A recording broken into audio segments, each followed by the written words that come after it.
Assalamualaikum. Apa kabar anak-anak? Bagaimana puasanya? Tetap semangat ya.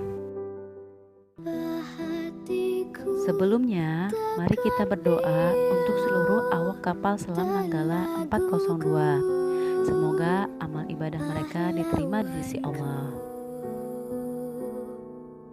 Betapa hatiku tak akan sedih, hamba ditinggal sendiri.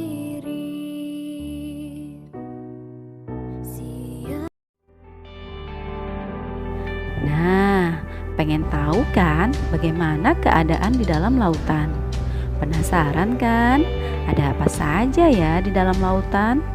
Kalau begitu, yuk kita simak video kehidupan di kedalaman lautan. Naik kapal selamku dan ikutlah denganku dalam perjalanan menuju kedalaman. Siap? Oke, ayo menyelam. Saat ini, tepat di bawah permukaan, kamu melihat banyak makhluk hidup berkeliaran di sini. Banyak sekali ikan dan hewan laut, serta halo, orang-orang yang sedang berenang melambaikan tangan ke kita. Tapi kita tak akan berlama-lama di sini. Dadah! Pada kedalaman 20 meter, ada dunia baru yang terbuka di depan matamu. Terumbu karang dangkal tumbuh dengan indah tidak jauh dari pantai. Dan hey, kita bertemu banyak orang lagi di sini. Tapi kali ini, mereka adalah penyelam scuba. Tanpa peralatan khusus ini, tekanan air di kedalaman ini tidak ramah bagi penyelam biasa. 40 meter adalah kedalaman tempat kita berpamitan, bahkan kepada penyelam rekreasi. Ini adalah batas maksimum yang diizinkan untuk mereka. Selamat bersenang-senang teman-teman. 60 meter, dan kita bertemu orka pertama. Paus ini mendiami perairan yang relatif dangkal di hampir semua laut dan samudra di dunia. Tahukah kamu bahwa orka adalah predator puncak?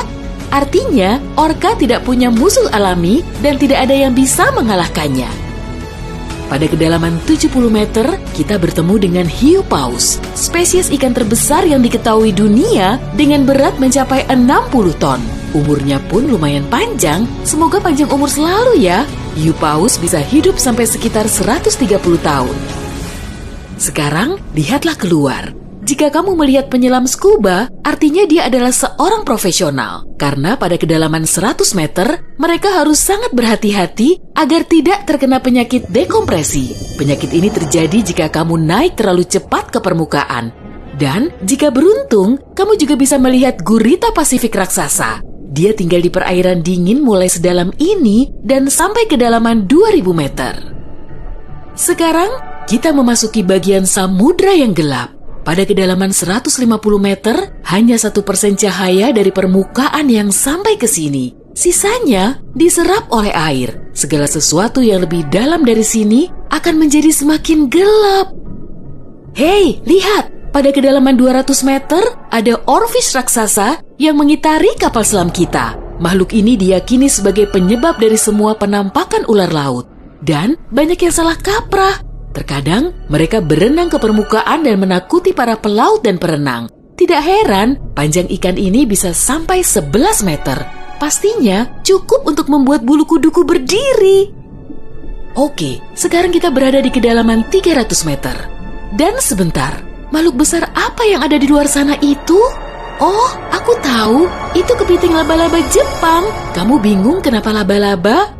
Tuh, lihat saja kaki mereka. Dan jawabannya akan datang kepadamu tanpa butuh petunjuk lain. Omong-omong, kaki-kaki ini juga yang mendominasi ukuran makhluk ini. Tubuh kepiting seperti ini biasanya hanya selebar setengah meter. Mari masuk lebih dalam.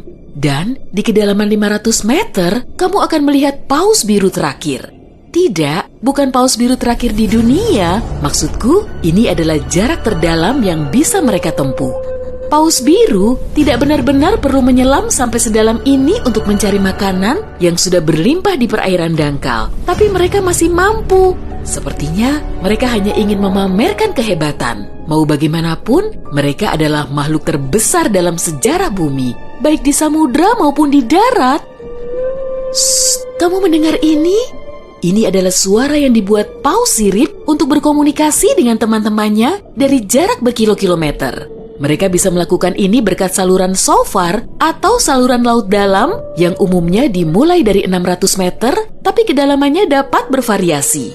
Ini adalah lapisan air yang kecepatan suaranya paling rendah dan gelombang suara dapat bergerak ribuan kilometer sebelum menghilang. Pada kedalaman 830 meter, kita telah mencapai titik tempat Burj Khalifa, gedung tertinggi di dunia. Tidak akan mungkin menunjukkan ujungnya ke permukaan jika diletakkan di bawah air. Hei, ayo kita coba. Sekarang kita memasuki bagian samudra yang sangat menarik. Di sini tidak ada sinar matahari dan banyak makhluk aneh berkeliaran. Salah satunya adalah cumi-cumi raksasa. Ya, yang luar biasa besar itu, dia mendiami kedalaman 900 meter. Bayangkan makhluk dengan mata sebesar frisbee. Paus sperma memburu monster ini, tapi mereka dijamin mampu melawan balik. Melihat mereka bertemu adalah pemandangan yang menegangkan. Dan disinilah kegelapan pekat akhirnya menyelimuti kita. Zona tengah malam. Tekanan di sini sangat besar, sehingga jika kamu entah bagaimana bisa sampai ke sini tanpa kapal selam, kamu akan hancur dalam beberapa detik.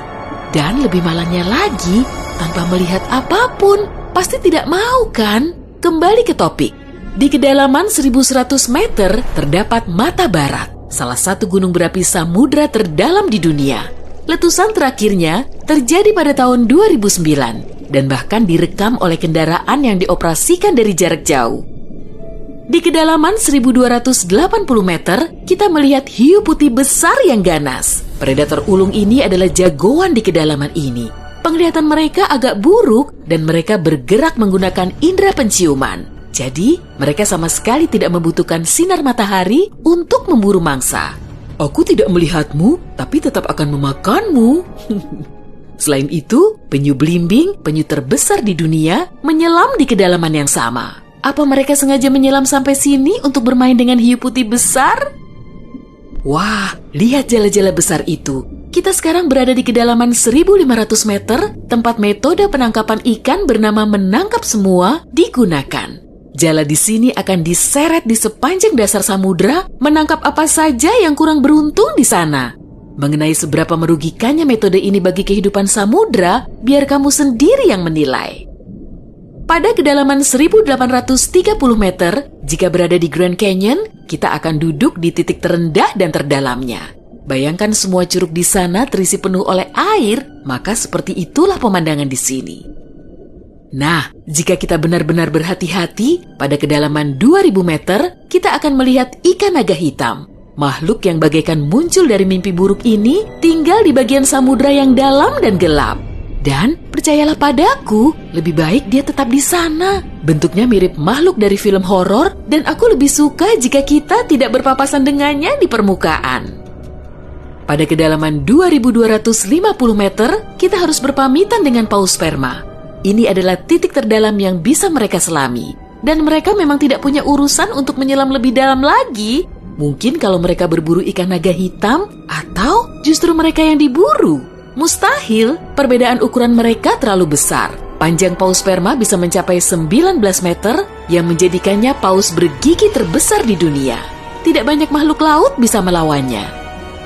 Semoga kapal selam kita punya lampu sorot yang kuat ya, karena tanpanya kita tidak akan bisa melihat keindahan terumbu karang samudra dalam yang super indah di kedalaman 3000 meter.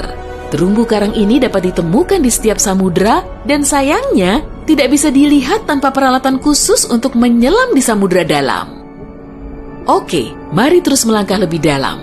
Dan di kedalaman 3.700 meter, kita mencapai kedalaman rata-rata samudra dunia. Mulai sekarang, perjalanan menuju kedalaman yang sebenarnya dimulai. Dasar samudra rata-rata telah kita lewati, jadi sekarang saatnya menyelami celah terdalam. Pada kedalaman 4.500 meter, monster dari mimpi buruk terburukmu muncul di sini. Anglerfish misalnya, akan membuat siapapun bergidik ngeri. Giginya yang panjang dan bengkok, serta antena di kepalanya untuk memikat mangsa, sudah cukup untuk menimbulkan rasa takut, bahkan di hati orang-orang yang paling berani. Tapi yang lebih mengerikan, mungkin adalah makhluk yang disebut swallower hitam. Itu adalah monster mirip belut yang memiliki perut super elastis dan mampu menelan mangsa yang ukurannya 2 kali lipat. Lihatlah ke bawah, dan kamu akan melihat bangkai kapal terdalam yang pernah ditemukan. SS Rio Grande di Atlantik Selatan yang tenggelam pada tahun 1941 dan mencapai kedalaman 5.760 meter. Tidak heran, kapal ini baru ditemukan 55 tahun kemudian. Sekarang, bagian samudera terdalam dan tergelap dimulai. Kita menyelam ke Palung Mariana. Menurut pengukuran resminya, Palung Mariana dimulai pada kedalaman sekitar 6.000 meter. Ini adalah area yang paling jarang dieksplorasi dan paling menarik bagi para ilmuwan dan petualang. Apa yang ada di dasarnya? Baiklah, kita akan melihatnya. Tapi selagi masih dalam perjalanan, aku akan menunjukkan hal-hal lain yang ada di sini. Misalnya, ini adalah ikan terdalam yang pernah ditemukan. Namanya ikan siput. Dan dia tinggal di kedalaman 7.900 meter. Tubuhnya tembus cahaya sehingga kamu bisa melihat menembus kulitnya. Ya, untungnya kita tidak mematikan lampu. Bentuk makhluk mungil ini ternyata sangat imut bagi makhluk yang mampu menahan tekanan sekuat ini. Makin rendah dan dalam, kamu tidak akan melihat jenis ikan atau hewan vertebrata apapun di sini. Tekanannya terlalu besar untuk makhluk-makhluk tadi. Tapi ada udang dan invertebrata lainnya. Belum lagi mikrob yang dapat hidup bahkan di bagian terdalam samudra. Dan bagian terdalam itu adalah kedalaman Challenger. Ini adalah bagian bawah Palung Mariana dan kedalamannya 10.927 meter. Ya, kita telah sampai di bagian paling bawah bumi. Tak banyak orang yang pernah ke sini dan tak banyak juga yang diketahui tentangnya. Tapi para ilmuwan tidak akan berhenti dan ada harapan kita akan segera menemukan rahasia apa yang berada di kedalaman samudra.